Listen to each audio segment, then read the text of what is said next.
Trump is set to cut millions from historically Black colleges and universities, but wants $1.5 trillion for the military industrial complex in America. I have the full story. Here it is. We are living under the administration of the greatest president in our lifetime. President Trump was the president who fully funded historically Black colleges and universities. He's not a divisive president. We saw that in the past for Barack Obama and Joe Biden. And I have to say, as a Black woman, I hated it. I hated every minute of it. But when President Trump talks about policies, that's what we talk about in the Black community. We don't want this handout. We want a hand up. And so that's what he's delivered with the First Step Act, with the HBCU funding. I think that he's done more for the Black community than any president before him, especially in my lifetime. Like, it's a regular question. It's an ongoing question. Before I even start to address Trump and how he permanently funded HBCUs. We have a president who stands strong and tall for the Black community in opportunity zones, the highest funding for HBCUs in the history of the country. Put them all up, full mass.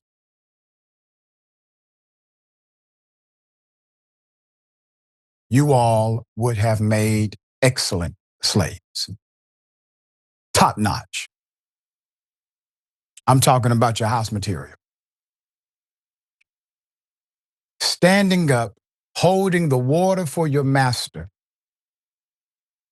that is only your master in mind. Every single one of you, I'm talking about the Black folk on that screen, can intellectually run circles around Donald Trump. But you cheapen yourself, you lessen your value, and you don't strengthen nor honor the name of your family or your community when you do things like this. Now, I challenge every single one of you to come on this program. Debate me on the facts. The invitation will remain open. If all four of you want to come at the same time, we can do that. Trump proposed a fiscal 2027 budget. This happened Friday. This budget now calls for the elimination of 3 key educational access programs and $354 million in grants for minority-serving institutions as part of a plan to shrink the U.S. Department of Education's overall funding. Remember, day one, when he appointed the Secretary of Education, right here, I said this is to gut the Department of Education. Ironically, the Department of Education is where Black people, one of the few places where Black people are overrepresented per capita to population ratio. So he guts the department. He's now saying he's going to shrink the budget coming from the Department of Education. And he's going to shrink the budget specifically for minority-serving institutions, HBCUs. And I'm going to explain the direct cause and effect of the policy because there's some confusion about that. We're going to set the record straight. Are you paying less taxes? Do you pay less taxes? Because if you're not paying less taxes, why is he deciding to cut programs that benefit you, your children, and your children's children? It's the difference between somebody perhaps robbing you or somebody asking, can they be employed by you? It's called education. You're not paying less taxes, but he's deciding to provide less services for the tax money. The Department of Education is an institution. What the Department of Education did was distribute, not money, opportunity. Trump has proposed eliminating $1.6 billion in funding for TRIO and Gear Up. I'm going to explain what TRIO and Gear Up means. According to Education Department documents, the programs help disadvantaged students prepare for and persist in college. The budget proposal would also eliminate all 910 million for the federal supplemental educational opportunity grant, which provided aid for the lowest income students. Okay. I'm an HBCU professor. Been one since 2016. The vast majority of our scholars, in order to supplement the additional cost for tuition after Pell Grant, after financial aid, after a loan or two, are these very programs we're talking about. Now let's go to the federal TRIO program. There are some people online believing the line from the White House, perhaps, that this does not target HBCUs. It's a damn lie. Let me explain thoroughly. The federal TRIO program is connected to a program that you know is upward bound. The federal TRIO program targets, emphasizes first-year college students in at-risk environments. I benefited from that same TRIO program personally. Without that TRIO program, I don't have money to submit applications, because back then, applications cost $20 here, $50 there, just to submit them. They paid for that. They gave me mentoring. They also provided the cost to take the damn SATs. When you are a foster child in the city of Atlanta, you don't have extra change laying around in order to purchase these items. TRIO program did that. Fast forward, get into college, graduate. Clark Atlanta University, I become a program director and coordinator for the federal TRIO program, Upward Bound, under Ms. Phyllis Wyatt at Clark Atlanta University. That funding keeps the ecosystem going to make sure that HBCUs can reach those that they are good at reaching. So when they say it's not affecting HBCUs, or we're not taking money from HBCUs, understand the game they're running. The bill, the legislation, won't say category HBCU. It will say federal TRIO program. How many white colleges get it? How many black colleges have it? That's how you understand exactly what they're doing. There's more. The proposal would dramatically reduce federal work study. Why? Funding to 123 million, a 90% reduction from fiscal 2025 levels. The program provides a part-time job to students based on need to help them pay for their education. Offices within the education department would also see big cuts. The Office for Civil Rights, you don't say, which investigates what? Discrimination,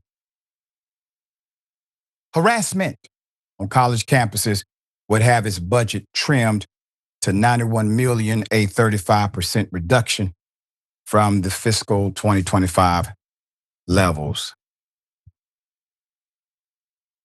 Donald Trump is saying clearly he has no love for HBCUs. Now, I've been a straight shooter about this. I'm the guy who said on live radio, Obama is no friend to HBCUs because he did not prioritize. He never had an HBCU experience. It was a foreign idea to him. Presidents knew this. They would not dare say it, not publicly, because, well, parents and students, they would revolt. That's the first black president. And I love our dear brother Obama, but I loved him too much to not say anything. So I damn would say something here to every single, put those step and fetch Negroes back up, Jordan, please.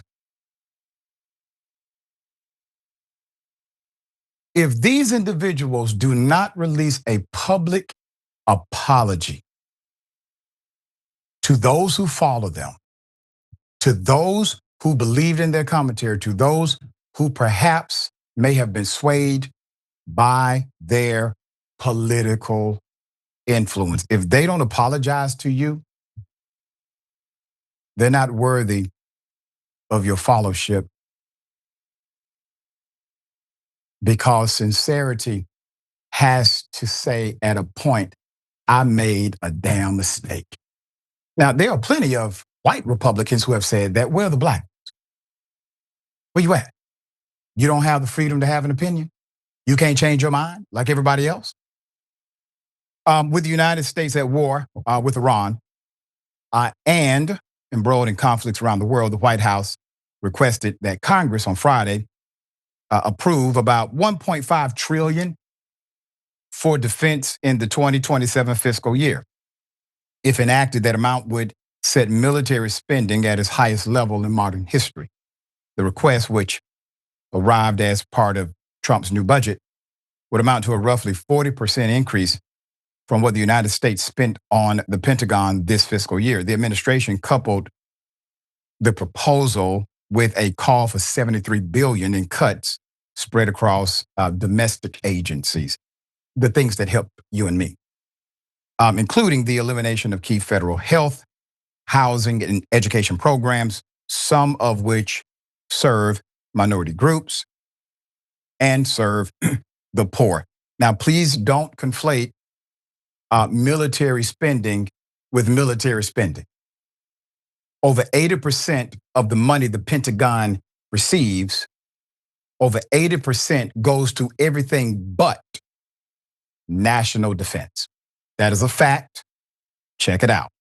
Democrats and Republicans have recently expressed a shared unease about raising military spending to the extent that Trump has suggested, fretting that the administration has failed to keep them updated about the status of the Iran war, which is now in its fifth week. It's sad. He's asking Congress, let me just talk to the Democrats. He's asking Democrats to give him over $1 trillion. The Democrats are talking as if this is legitimate. The damn war is illegal. Only Congress can enact articles of war via the Constitution. So what are we talking about? You launch an illegal war, you can't pay for it, you have to go to Congress. Congress is a co-equal branch of the US government. And they're considering giving you less. Not exactly what you want for the illegal war. That makes you complicit in it, Madam, Mr. Congresswoman, Congressman.